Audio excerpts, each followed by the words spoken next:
angle formula ဖြစ်ပေါ်လာပုံလေးကိုတွက်ထုတ်ပြမှာဖြစ်ပါတယ်အဲ့တော့အခုဆွဲထားတာလေးကတော့ unit cycle လေးပါအဲ့တော့ပထမဆုံးအမှတ်ကလေးဒီဟာလေးကကျူလေးအဲ့တော့ကျူဆိုလို့ရှိရင်ဒီမှာကျူ O မြင်းနဲ့သက်ဆိုင်တဲ့ထောင်လေးက B ပေါ့ဒီအကြီးကြီးက P ဆိုရင်သူကဒါလေးက A ထောင်ကြီးပေါ့ဒါဆိုရင်ကျူရဲ့ coordinate ကလေးဒီကလေးတို့တည်ပြီးသားဖြစ်ပါတယ် cos B B တော့အနေကျတဲ့ကြောင့် cos B နဲ့ sin B လို့ရမယ် P ရဲ့ coordinate မှတ်ကဘာနဲ့ရမလဲဆိုရင် cos A နဲ့ sin A ဆိုပြီးတော့ရမယ်ဒါဆိုရင် P နဲ့ကျူနဲ့ကိုဒီချေလို့ဆက်လိုက်ပါဆက်လိုက်တဲ့အခါမှာ P ကျူမြင်းလေးဖြစ်လာတယ်ပေါ့အဲ့တော့ P ကျူမြင်းလေးဖြစ်လာတဲ့အခါမှာ P ကျူရဲ့ distance လေးကိုအရင်ဆုံးရှာကြည့်မယ် distance ရှာတဲ့ပုံသင်နည်းဒီကလေးတို့သိပြီးသားဖြစ်ပါတယ် distance ရှာတဲ့ပုံသင်နည်းဒီဘာရှိလဲဆိုလို့ရှိရင် square root of h2 minus h1 the whole square plus y2 minus y1 the whole square လို့ရှိပါတယ်အဲ့ဒီပုံစံလေးနဲ့အဲ့ဒီ formula လေးကိုသုံးပြီးတော့ p ကျူ distance လေးကိုရှာကြည့်ပါမယ်ဒါကြောင့်မလို့ဒီ square root လေးကဒီဘက်ကိုရောက်ရင်ဒီ square လို့ဖြစ်သွားမယ်ဆိုတော့ဒီချက်ကဒီမှာ p ကျူ square လို့ရှာလိုက်မယ်ပေါ့ဆိုရင်ဘာတွေရမလဲဆိုလို့ရှိရင် h2 minus h1 the whole square ဖြစ်တဲ့အတွက်ကြောင့်ချက်က cos a minus cos b the whole square plus sin A minus sin B the whole square လို့ယူလိုက်ပါမယ်အဲ့တော့ h2 တွေက h1 ကိုနှုတ် the whole square တင်ထားလို့ကြောင့်သူ့ရဲ့လက္ခဏာဒီအတူတူပဲဖြစ်ပါတယ်အဲ့တော့ cos A minus cos B the whole square ကိုဖြတ်တဲ့အခါမှာရှေ့ကိန်းနှစ်ထပ်နောက်ကိန်းနှစ်ထပ်ရှင်းနောက်မြောက်ချင်းနှစ်ဆ cos A cos B ဒါရှေ့ကွင်းကိုဖြတ်တာပါနောက်ကွင်းကိုဖြတ်မယ်အပေါင်းအဲ့တော့ရှေ့ကိန်းနှစ်ထပ် sin square A plus sin square B minus 2 sin A sin B လို့ဖြစ်သွားမယ်ဒါဆိုမှ sin square နဲ့ cos square နဲ့ပေါင်းတော့ဒီကျတော့1ရမယ် sin square နဲ့ cos square နဲ့ပေါင်းတော့1ရမယ်1 minus 2 cos A cos B minus 2 sin A sin B လို့ကျန်သွားမယ်အဲ့ဒီကနေမှရှင်းတစ်ခုပေါင်းလိုက်တော့2ရမယ်နောက်ကနှစ်ခုတည်းကနေ minus 2လေးကိုဘုံထုတ်လိုက်တဲ့အခါမှာ cos A cos B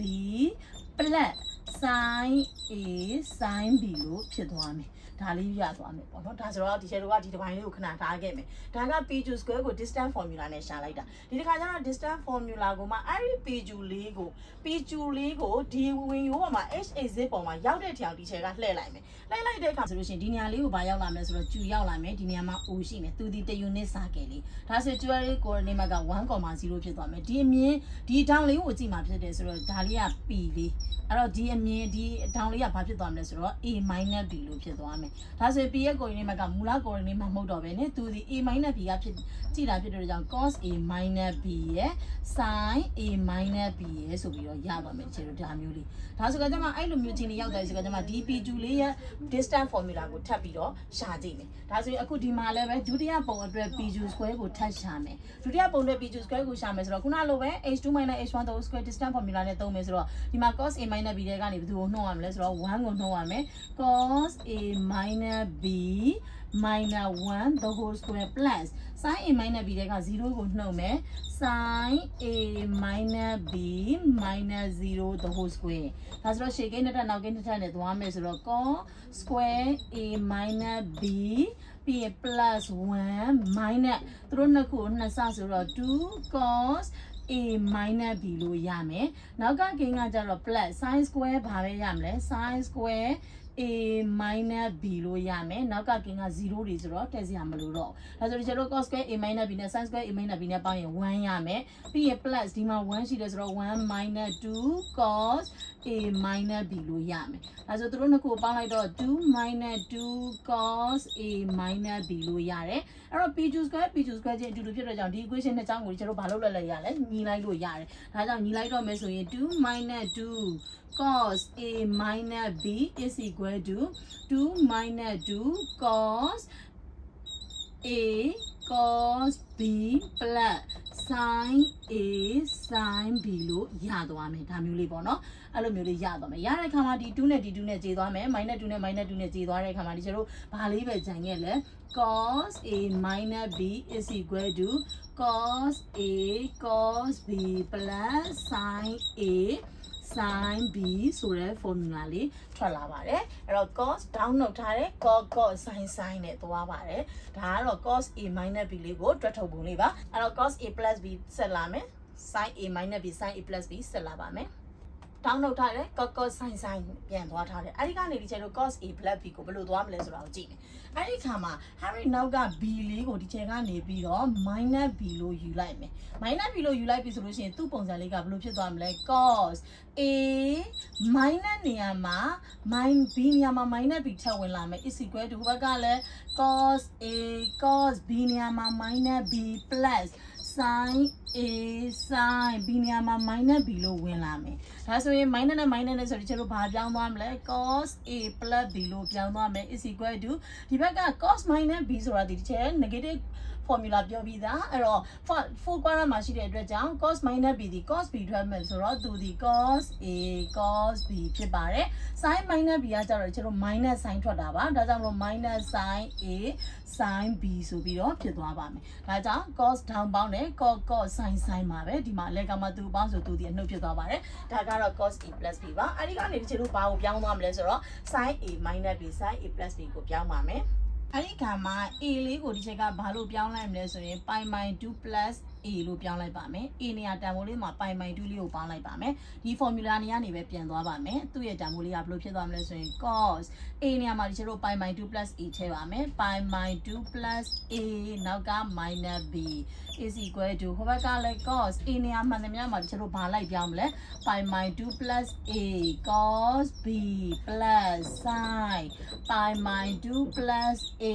sin b လို့ပြောင်းသွားမယ်ကဲဒါဆိုတော့အမဒီအဆင့်ကိုရောက်ပြီဆိုနောက်တစ်ဆင့်ကိုသွားမယ်အဲ့တော့ဒီဘက်ကဂိမ်းလေးကဘယ်လိုဖြစ်သွားမလဲဆိုရင် cos အဲ့တော့ pi by 2လေးကိုဒီချက်ကတက်ထားမယ် pi by 2ဆိုတာကလေးတို့ဘယ်လောက်လဲဆိုလို့ရှိရင် pi ဆိုတာ180ဆိုတော့သူဒီ90 degree ပေါ့နော် plus နောက်ကဂိမ်းလေးကို a minus b လို့ဒီချက်ပြောင်းထားလိုက်မယ် is equal to အဲ့တော့ cos 90 plus a 90ဆိုရင်ဒီချက်ကပြောတယ်ဘယ်လိုကောက်အောင်မလဲပြောင်းမြန်ကောက်ရပါမယ်သူဒီ sin လည်းပြောင်းမယ် function လည်းပြောင်းမယ်90 plus a ဆိုတဲ့ကြောင့်ဒီချက်တို့ second quadrant မှာရှိမယ် second quadrant မှာ cos ဒီ minus ဆိုတော့ minus cos တန်ဖိုးဒီဘာပြောင်းသွားမလဲ sin a လို့ပြောင်းသွားမယ်ပြီးရင်နောက်က cos b နောက်ကဒီမှာကျတော့ sin 90 plus sin 90 plus a ဒီ second quadrant သူကတော့ plus ပဲ sin ကဘာပြောင်းသွားမလဲ cos ပြောင်းသွားမယ် cos a sin b လို့ရမယ်အဲ့တော့ဒီမှာဆိုရင်90 plus a minus b 90 plus a minus b ဆိုတော့ second quadrant မှာရှိတယ် second quadrantမှာ cos ဒီချက်တို့ဘာရမလဲ sin ရမယ်90 plus ဆိုတဲ့ကြောင့် minus sin ဘာ minus ဖြစ်သွားမလဲ a minus b လို့ဖြစ်မယ် is equal to ဘဝကဂိမ်းလေးကို minus sin a cos b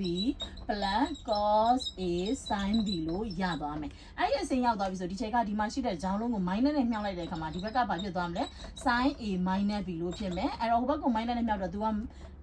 ဘာပြောင်းသွားမလဲဆိုရင် plus ပြောင်းသွားမယ် sin a cos b minus နဲ့မြှောက်လိုက်တော့ minus cos a sin b လို့ဖြစ်သွားပါမယ်ဒါကြောင့် sin down လုပ်ထားရင် sin cos sin မှာ minus ဆိုရင် minus ပါအဲ့တော့ဒီကျတော့ a plus b ကို sin a plus b ကိုဆက်သွားပါမယ်minus b ပုံစံနေရာနေပြန်သွားမှာပါဒါကြောင့် minus b နေရာမှာဒီချက်တို့ဘာလေးပြောင်းမလဲဆိုရင် b နေရာမှာ minus b လို့ပြောင်းလိုက်ပါမယ်ဒီပုံစံနေရာနေပဲပြန်သွားမှာပါဒါကြောင့်မလို့ sin a minus b is equal to sin a က a ပဲ cos minus b minus cos a sin minus b လို့ပြောင်းသွားပါမယ်အဲ့တော့ minus နဲ့ minus နဲ့ဆိုတော့ကျတို့ဘာပြောင်းသွားမလဲ sin a plus b လို့ပြောင်းသွားမယ် is equal to ဒီက minus b က minus cos minus b ဒီ cos b ပဲဆိုတော့ sin a cos b ရပါမယ် sin minus b က minus sin b ဆိုတဲ့ကြောင့် minus နဲ့ minus နဲ့မြောက်တော့ကျတို့ plus ပြောင်းသွားမယ် plus cos a sin b ဆိုပြီးတော့ရပါမယ်ဒါက sin down ပေါင်းခြင်းမှာ sin cos sin မှာအပေါင်းဆိုအပေါင်းပါပဲကဲဒါပြီးတော့ဒီချက်က tangent formula ကိုဆက်သွားကြည့်ပါမယ်အဲ့တော့ tangent a plus b ကိုလိုချင်တဲ့အခါမှာ tangent ကိုလိုချင်ကျတို့ဘာလို့ဒီဘာနဲ့စာ sin ကိုဒီ cos နဲ့စာ sin ကို cos စာ tan ဖြစ်သွားနေသွားပါတယ်အဲ့တော့ sin down ပေါင်းထားတဲ့ formula ဒီကျတို့ဘာရှိတာလဲ sin cos sin လို့ရှိတယ်အဲ့တော့ရှေ့မှာ a တွေ b တွေ a တွေ b တွေလိုက်ထည့်မယ် sin ဒီအပေါင်းဆိုရင်သူဒီအပေါင်းပါပဲ cos ကကြတော့ကျတို့ဘာရှိလဲ cos sin လို့ရှိပါတယ်အဲ့တော့ရှေ့မှာရှိတဲ့ a တွေ b တွေလိုက်ထည့်မယ် a တွေ b တွေလိုက်ထည့်မယ်သူ့တန်မိုးကကြတော့အလဲကောင်မှာသူကပေါင်းဆိုလို့ရှိရင်သူကပြောင်းပြန်ကောက်ပါတယ် minus ပါ sin cos sin နဲ့ cos sin မှာအဲ့ဒီခါမှာဒီချက်ကနေပြီးတော့တစ်ချောင်းလုံးကိုအပေါ်အောက်ကို cos a cos b နဲ့လိုက်စားလိုက်အဲ့တော့အပေါ်မှာရှိတဲ့ဘာကိုလဲဆိုတော့ sin a cos b ကိုလည်း cos a cos b နဲ့စားမယ် plus အဲ့တော့နောက်က cos A sin B ကိုလည်းကျတို့ cos A cos B နဲ့စားမယ်ဒီအောက်မှာရှိတဲ့ cos A cos B ကိုလည်း cos A cos B နဲ့စားမယ် minus နောက်ကဂိမ်းတွေကိုလည်း sin A sin B ကိုလည်းဗာနဲ့စားမလဲဆိုရင် cos A cos B နဲ့စားလိုက်မယ်